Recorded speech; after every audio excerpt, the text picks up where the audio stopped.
Creme de la creme. Uh-oh. This sounds familiar right here. I like this. Hey, yo. We back. Are you tired of the faking? You want something real, need topics that concern you. Something you can feel. Real Talk TV is the spot where it's at. Take a seat at the round table, let's have a chat. We can talk about politics, the state of society, latest new movies, or even sports rivalry. It's all fun and games. See, we never take it personal. It's all just opinions. We all got a few of those. Follow every week on your favorite social media and hit the like button just to guarantee you seeing us. Catch us posted up all across the Ville. We might even come to your town to vibe and chill. Plenty segments and PSAs to keep you up to speed, and local information just to give you what you need. This is for the nitty gritty. This is not for the soft. Ladies and gentlemen, I welcome you to Real Talk. Real Talk TV. And let me welcome you to Real Talk TV. And you are now watching. Real Talk Yeah. TV. And you are now streaming. Real Talk Yeah. TV. And now you're liking it. Real Talk Yeah. TV. And now you're streaming it. Real Talk Yeah. TV. And now you're sharing it. Real Talk Yeah. TV. You are now watching. Real Talk TV. Real Talk TV.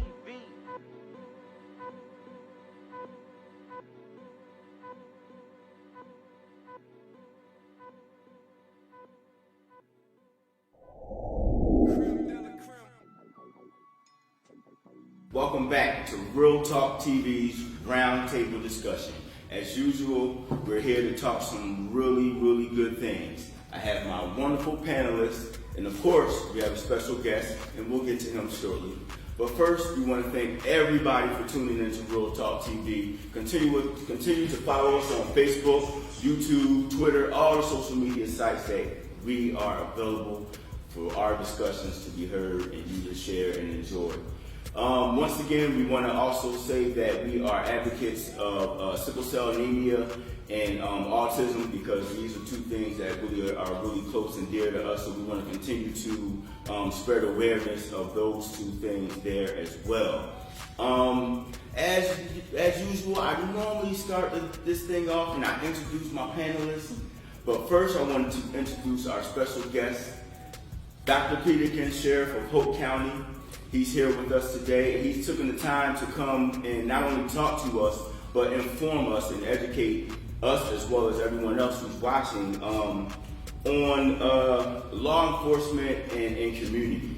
I would say those are some of the questions that we submitted to him prior to us coming to this table, and we wanted to get a little bit more insight of certain things that's going on here. But my panelists are here. I want them to introduce themselves. So first, we want to start to my left right here.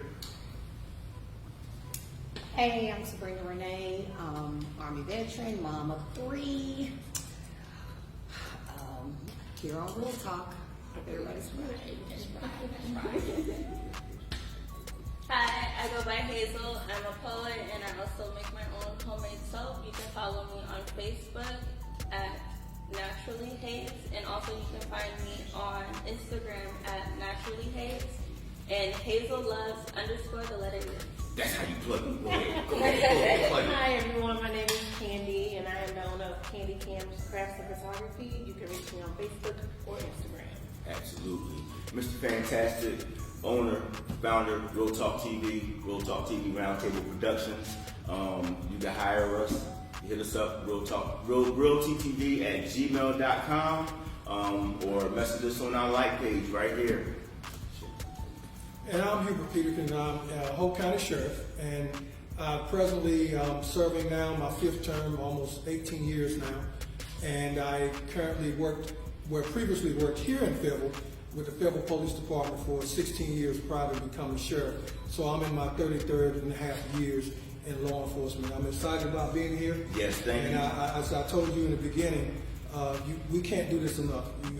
We have to keep the conversation going, yes. Keep everything going, because if there's going to be any changes that are needed, the discussion has to continue. So I'm excited about you guys having me here today. Absolutely. And one of the reasons why I selected to reach out to him was because, and this is something that I wanted to talk about too, at the George Floyd viewing, I think I talked to you then, and I said that I wanted to have him on the show because you hosted that out there, and that was a really big event. Like, how were y'all able to orchestrate and control so much traffic and everybody that was coming to see George Floyd?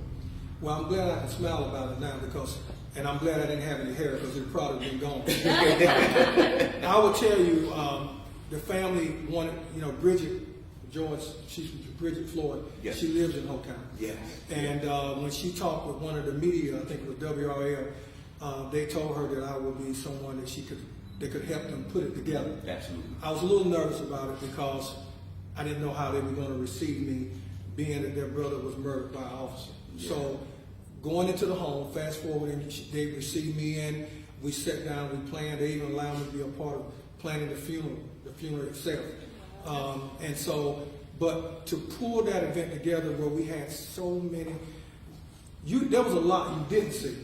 We had law enforcement from every area over there. We had National Guard, all type of military, FBI, SBI, all kind of intel. It was a lot of stress. Yeah, I will tell you. I believe it. So for us to go that whole entire service and that program without one incident. Not one incident. Yeah. And so honestly, in my career, I've never worked with all levels of law enforcement at the one time until that time. Yeah. And it was unreal how it came together. Absolutely, absolutely. Y'all did a good job. Thank you. Yeah, absolutely. Yeah, because me and Sabrina was out there, and we were, it was really, really. I was out there to capture that. And during that time of George Floyd's situation, it was really. It still gets me to this day. Like, I really, as a officer of the law, like, how did that make you feel to see one of your own go over the limit? So there's a lot of emotions when you're an officer and a black man, and so you got, because I want the community and law enforcement to get along. That's what my book is about. Absolutely, yes. You want them to get along because we need the community and the community needs us. And knowing that the majority of law enforcement officers really care about people, will actually die protecting and serving people. Mm-hmm. So when you got a few that go to the left, we all feel the pressure. But to see how George died, that was very painful. Because there was no sense in that. There was no sense in it. There's been a lot of other cases that was wrong. Officers made some mistakes, but that one was just, and it was video from, it was just so sad. Yeah. So I cried when I saw him. There was a lot of people coming through there of all races. Crying and really being, they was very hurt. Yes. So yes, it was tough, man. And so anytime I see this happen, I don't care where it happens, at California, any other part of the world, on a local level, we feel it. Yeah. Mm-hmm. People talk to us like it happened in our own communities. Yeah. They actually say things to us sometimes that's ugly and mean to the officers right here on a local level, as if it happened in our own community. So it's tough when we have to deal with it. Absolutely. So. And to piggyback off what Mark said, what would be some things that can take place to bridge that gap, the trust gap between the community and law enforcement? Well, the first thing is we have to do a little better job of being accountable as managers. That's, for so long I've heard officers, was saying I couldn't say anything. Mm-hmm. I've been in a position in my career where I couldn't say what you heard me say at that funeral. I would have been fired. If I was working for an agency and I had a boss, they would have fired me when I got back. Okay. Because it's like taboo when you talk about what officers should be doing. Mm-hmm. But this is real talk, right? It's real talk. Okay. Well, let's be real. Because you have to talk. So we have to be more accountable of our people. Absolutely. It starts at the top. Right. And I know as a leader, my guys know I will not tolerate this type of stuff. I've had officers that thought they could go through the community calling people the N-word and it was okay. Mm-hmm. Yeah. And I fired them. And there's some that I've took their badges I've contacted their associations and got the badges taken from them, and they can't work law enforcement anymore. That's how serious it is. It is. You can't rubber stamp it. You can't sweep it under the rug. Nope. And one thing that hurts, and getting back to your question, when you see something like that, it don't always be racism. Sometimes it's over aggressiveness. Some of them they have anger issues and they can't reel it in, and you trying to help them. But when you see that that's a real problem in this business, they don't need to go work for someone else. The problem is just moving around. So we got to be more accountable, and as we look at reforming the problems, we have to make sure that those bad seeds can't move from place to place. We got to stop that. So those are just a couple of things that we need to do from the beginning, off the top. Yeah. You want to ask the next question? Sure. Do you believe there is more fear of police towards minorities or minorities towards police when being stopped or pulled over? I would say both. Yeah. I mentioned it in my book. Yeah. Let me tell you what. The communities that fear us the most are black, and then Latinos. Yes. That's why I did that book in Spanish. It's a Spanish version too. Wow, okay. So it comes in. That book comes in Spanish, English. Spanish. You can get it audio version. If you don't like to read, you can ride down the road, be listening. Hey, didn't you ask me that? You said I did. you got an audio version. Okay. And then also, we got these smartphones. You can download it to your tablets or your phones and read it. Absolutely. Without having paper. So, but our people, the fear is real. I said it in the book. The fear is real in our community. Now, what I'm finding out, and I actually called a meeting with all of my officers one day. Got all the patrolmen in one big room.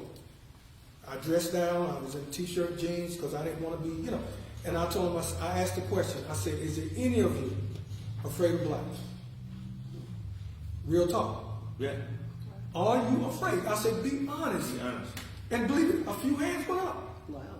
And we talked about it because you have to be in the stereotype. They see you with your pants down, they see you with your hoods on right. Exactly. I mean, immediately, and I had one officer, he said, "Sheriff, I said, but you can't do that." Mm-hmm. Now, should it throw up a red flag sometimes, depending on where you're at. If it's 3 a.m, you riding through one of those drug areas and something don't look right and all that looks, you might just say, okay, But on an everyday, this is what we do. This is how we look. This is what we are. So you can't do that.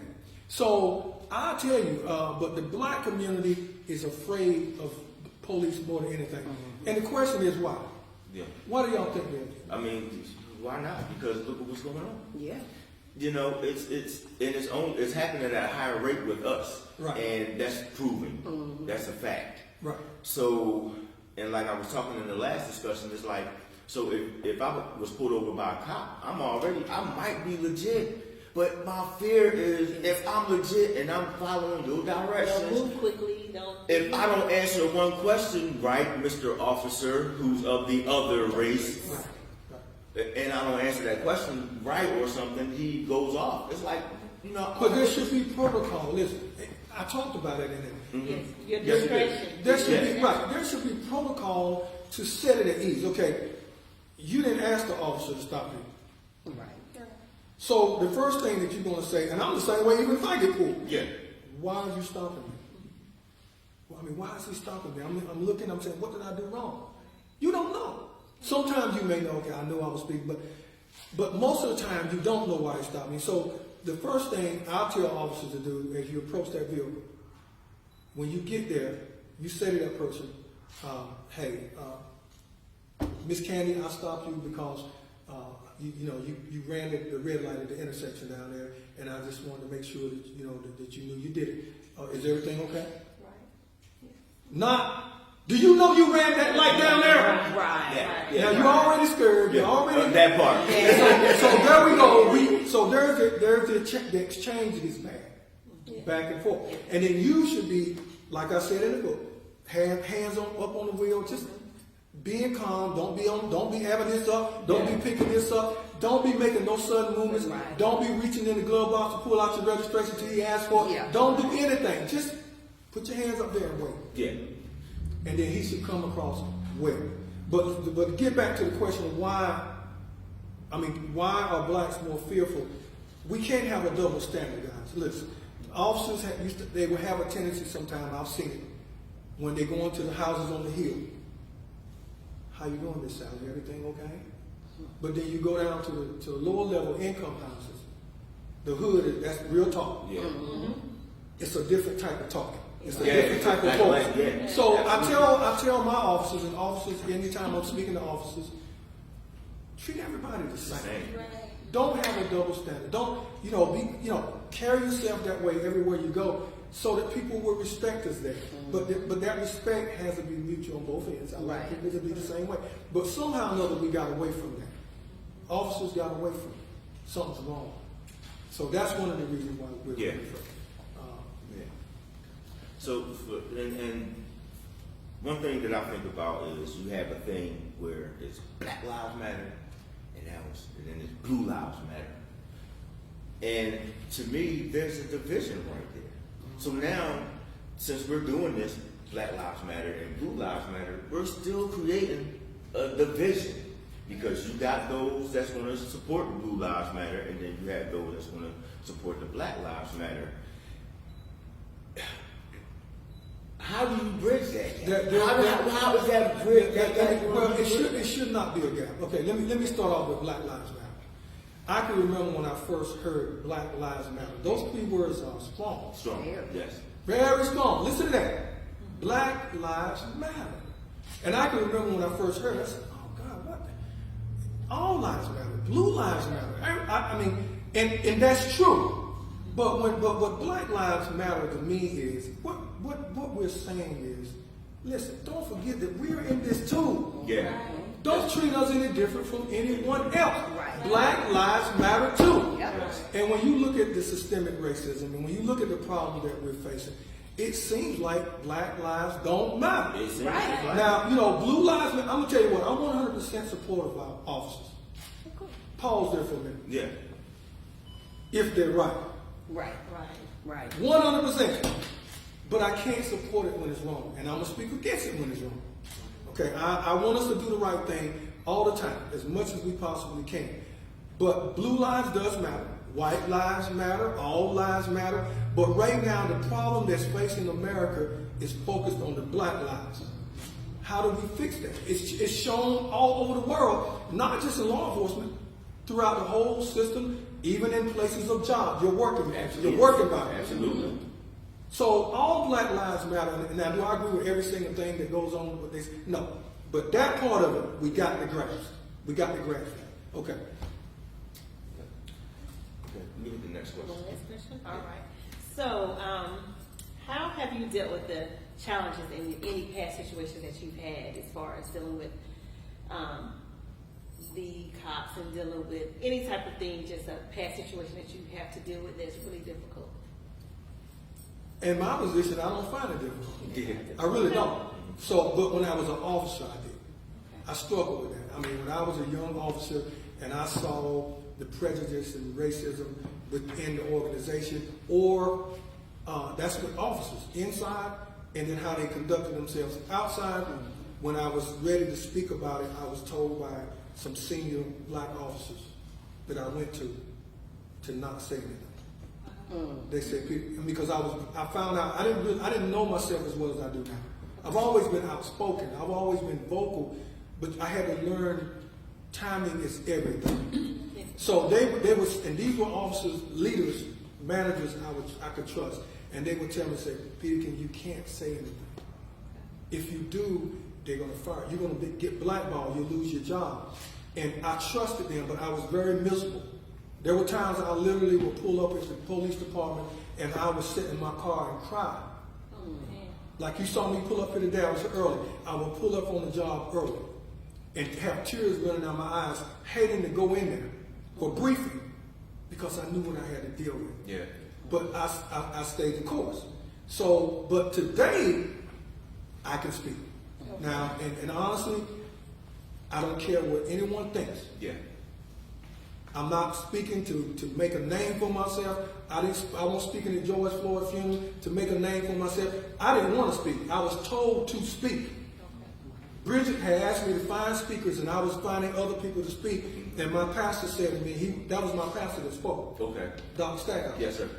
He said to me, why don't you put your name down to speak? I said, Pastor, I don't really want to. And he said, why? I said, because I'm just so full. I'm hurt. He said, well, then you need to say something. You got something to say. And so I said it, and I didn't write that down when I said it. That came from my heart. Okay, so now I can speak about it. And I haven't, and people ask me all the time, do you get a lot of pushback from? No. When I say something and it's posted on the internet or social media or any TV station site, I don't read that. I don't want to read good stuff, and I don't want to hear what anyone negative has to say. Yeah. Because what I said was real. Right. This is real talk, right? Right. What I said was real. Okay. And I don't worry about it. I just stand for what I believe. And let me just close with this. It's based on what I experienced. Yes. So unless you walked in my shoes and you saw what I had to see and what I had to deal with, both as an officer and a manager of this mess, you can't tell me to shut up. And I'm not going to. That part. And I'm going to speak up against it and speak for it as I go. And I speak for officers, you know. And let me say this. Officers, we got officers getting killed. I've had friends of mine killed. You got black on black. You got officers getting killed by people. And then you got officers in bad situations killing people. Those are three different situations. Three different topics that we need to work on individually. But right now the topic is blacks being killed by law enforcement officers. Yes. So that's what's in front. Black Lives Matter. That's what's going on. Okay? Okay. So in the book, you have here, which is called the Law Enforcement Oath. Now, does this pertain to law enforcement as a whole? The oath that they... Okay, so I'm going to read one of the oaths.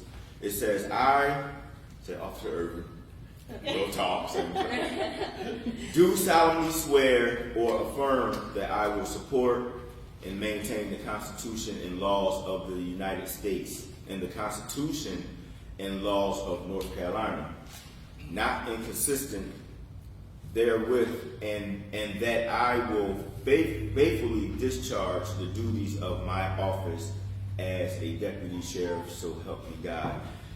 Can you give us a rundown of that oath and how the officers are supposed to take that oath and stand by it? That's very easy. Yeah. Listen, and matter of fact, when I always do the final interview for people that we want to hire, everyone, detention officers and deputies, and I always ask the deputies two things. How do you feel about deadly force? Tell me what you think about it. I want to hear what they're going to say, because that means a lot, because every situation is not deadly. And I want them to know that, but also I don't want them to be afraid to protect themselves or someone else if a situation becomes deadly. So get into the oath. I'm going to tell you what that oath means. It means that you are taking the oath, you're taking an oath, you're swearing to protect and serve people, I don't care what color, Yeah. rich, poor, big house, little house, push mobile, Cadillac, or Mercedes. That's what you're saying. You're taking an oath swearing that you will protect and serve, and you will abide by the laws of the state of North Carolina, we in North Carolina. That's it. You can't waver from that. Yeah. We take an oath to protect and serve and preserve the lives of people, regardless. So when I talk about them about the oath, I say you do know that you're saying that you're going to protect and serve. And if it's somebody white, I say you don't have a problem with black. You don't have a problem with Native American. No, sir. If it's somebody black, I ask them the same thing. Because have I had discrimination with blacks? Absolutely. I've had both white and black against Latino. When I became sheriff, the deputies thought it was their job to pull over Mexicans and check their cards and status and see if they were legal. You can't do that. That is profiling. Yes. They have not committed a crime. So that oath says a lot, and it's important that we understand that. Yeah. Oh, that's why. And I'm glad you brought that up. That's so Can we important. read one more? Okay.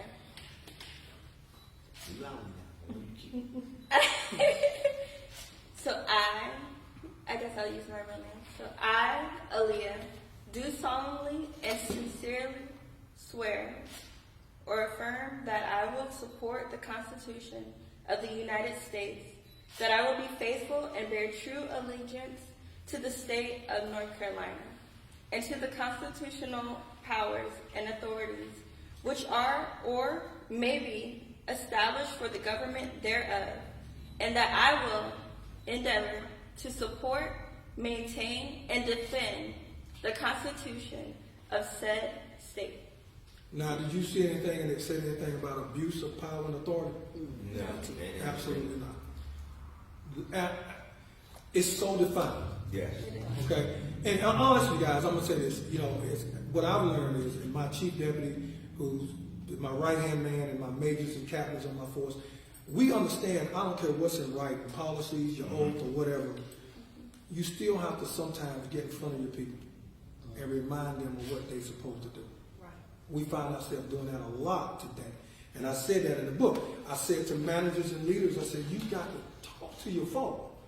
Don't leave it up to them to go back and read something that's printed. Yeah. Let them know how you feel about certain things, like use of force and racial profiling and getting along with the community. That is so key today, now more than ever, as you run an agency of law enforcement. Absolutely. Yeah. Absolutely. I believe that you know, it starts from the top. Like Oh, you it said. does. Yeah, it does.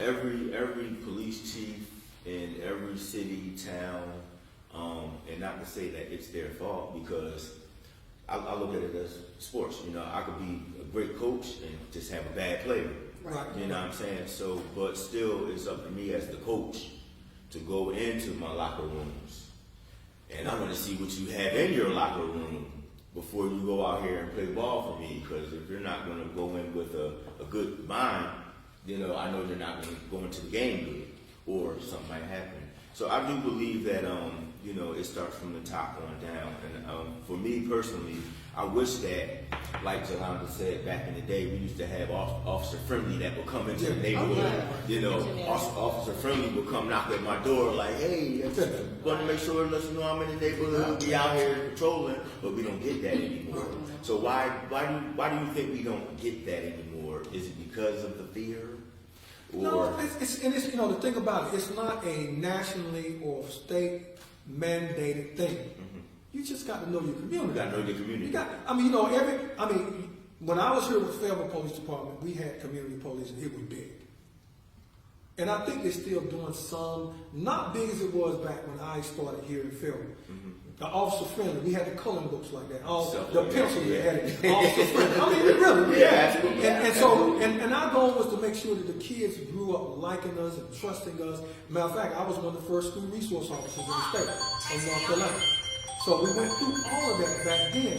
But it's up to each individual agency now to do those things. And I can tell you right now, I see a lot of agencies now trying to figure this thing out and get back to doing what they were doing a long time ago. There's a lot of things going on. Agencies trying, what I mean by agencies, you got the governor.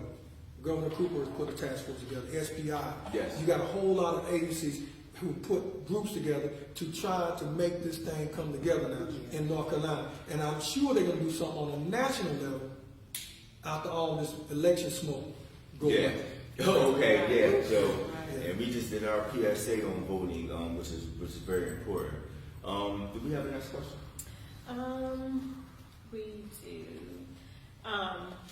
Okay, I want to take it back to your book. Yeah. Yeah, I know that's right. So when I We got read you. your book, and when you first started, you mentioned that you hit the back of another vehicle, and you left the scene, didn't report. You asked him, was he okay, of course. Yeah. But you didn't report it. So at that particular time, what were your feelings and your emotions about that whole situation? I was hoping it was going to go away. It I mean, you know, I can't remember what the title of that chapter. The title of that chapter, I can't remember. was at the very It was, but either way, it has something to do with doing the right thing. It had Doing it, right. yeah, And yeah. so basically, I used myself. What was it? Why are ethics Yeah, important? it was ethics. So it was a learning thing for me. So I wasn't ethical. I didn't report that. right. And what I was basically trying to say, how easy it is for an officer to do something wrong and not say anything if they think they could. Because at that time, if I hadn't got caught, I wouldn't have still said anything. Yeah. See, so, but it's not. You got to abide by policy, rules and regulations, the law, and I could have got fired for that. So I used myself there. I hit another officer who was in the car with me. We talked about it. I said, man, I'm not going to do it, man. Anybody going to know. But that was wrong. Yeah. That's unethical. Right. See? And it could have been something even worse than that. Yeah. But there have been officers I've seen in my career who have done things like plant drugs, change things in investigation just so they could charge someone. Yeah. That's unethical. It is. So ethics is important in this business now more than ever. But I use myself in that example, and I learned from that. And that's probably, I'm sure that was the last time I done anything like that. Because it was a scary thing for me because my captain made it clear. He said, I had to go through an investigation. It was very stressful. Yeah. And I got punished for it. Trust me, I got punished for it. Got suspended, got rolled up. It was not put on probation for that incident right there that I'm talking to you about. Yeah, because I think you had mentioned that he said, you know, don't lie to me. Yeah, Yeah, he did. You know? Yeah, and I was scared. I was new at the job. I probably hadn't even been there a year in my field. So yeah. Yes. So as we're starting to wind down, I also want to get a chance to for you to promote your book and have people follow you, and definitely give my appreciation for coming to talk to us about situations that's going on today, because we want to continue to have these conversations, and hopefully we can invite you again. You know, to continue, you know, even have more discussions about you know, this everything that's going on today between police and community as well, and then blacks. Brutality, you know, it's crazy. My one thing that I wanted to mention to you was that I really respect every time I've seen you out Hoke County, and it's something that I've told people that I've talked to, that I don't know too much about you, but what I do know is that you are for community. You are for change, and in a good way.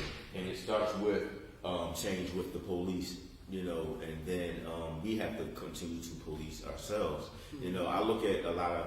I like that. Yeah. I like that. A lot of times, you know, when we do get stopped by police as black people, some of us do have attitudes already. Right. And become, oh man, what's the cop behind me for? You know what I'm saying? And everything like that. But sometimes we do have to check ourselves.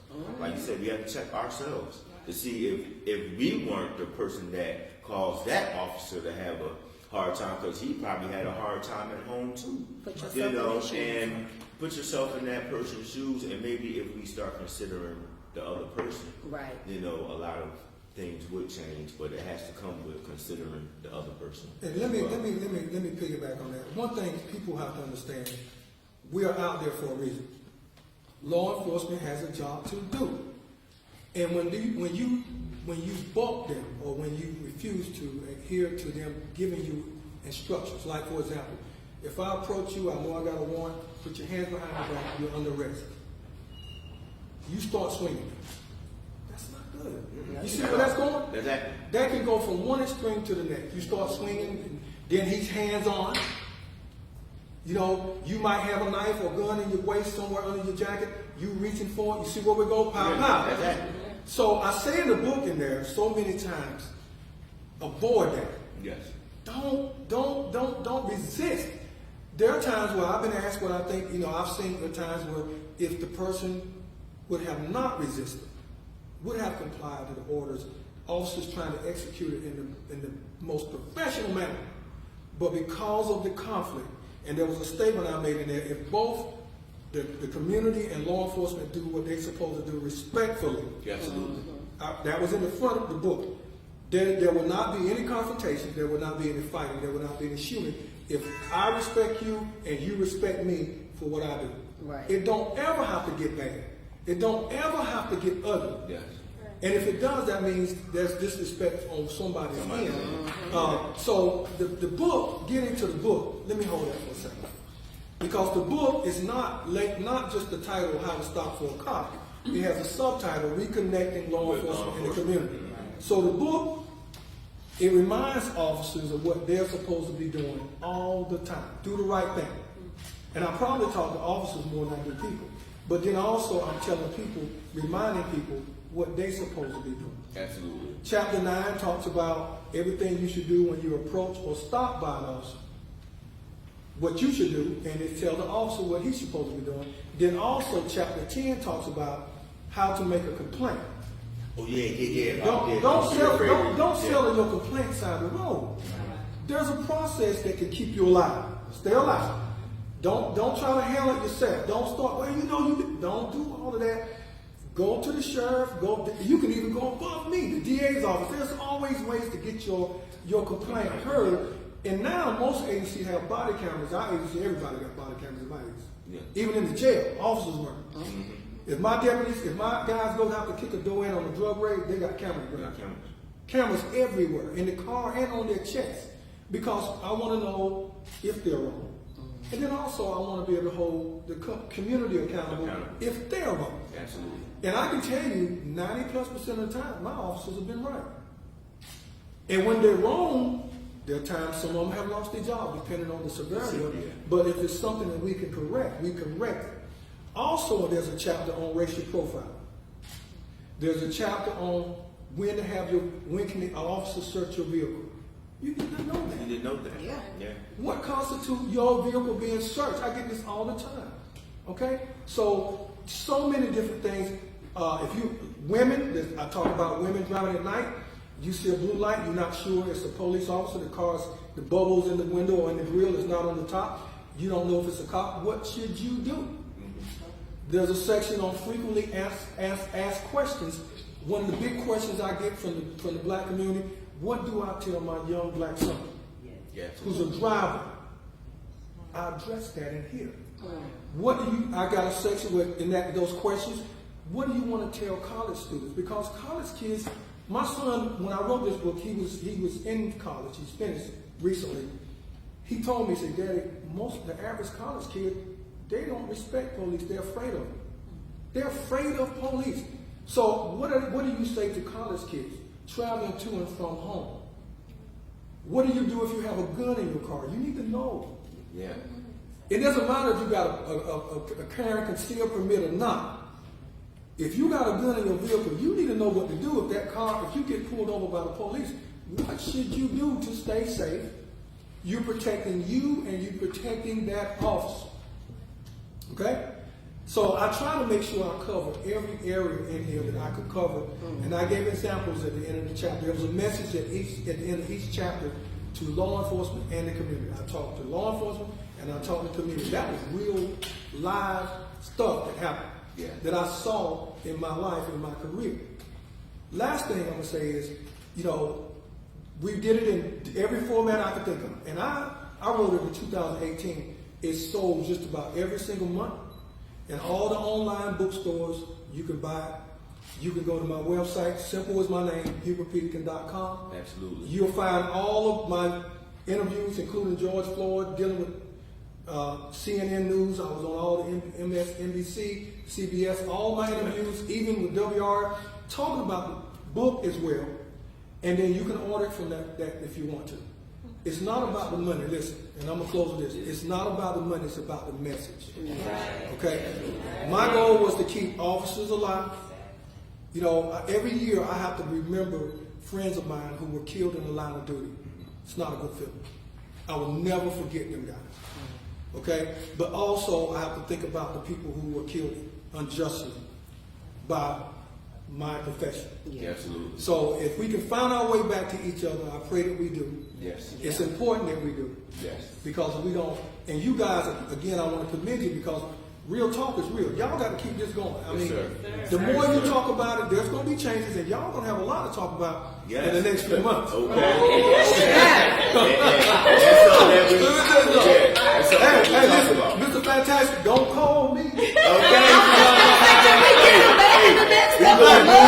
Don't you call me, man. I don't want to. Look, they're going to be too hot for me. Look, it'll probably be in the wintertime. I'll come here with a t-shirt. It's going to be too hot. Too hot. We going to tear it up. We going to Yeah, but listen, one question you had on there about voting. Listen, man. I can't stress this enough. I don't know how many people looking. You can't stay home. Yeah. People, please go home. Go vote. For me to hear that it was millions of blacks, and I mean, not everybody needs to vote. Yeah. But millions of African Americans who didn't even vote in 2016. That's a shame. That's a shame. Mm-hmm. Listen, I've seen them go out by the thousands and thousands all over the world protesting. Take that to the voting booth Yes. Yes. If you want change, it's going to start right there. Yes. It's going to start right there. I'm telling you, and I don't want to hear this about it don't count. Yes, Yes, it it do. does. I'm an elected official, and I learned when I became an elected official and started campaigning, I didn't want to lose one single vote. Every single vote counts. So y'all need to push that Yes. message every time you go on this show. Yeah. Tell people, because it's getting ready. They're voting now, Yeah. some of them.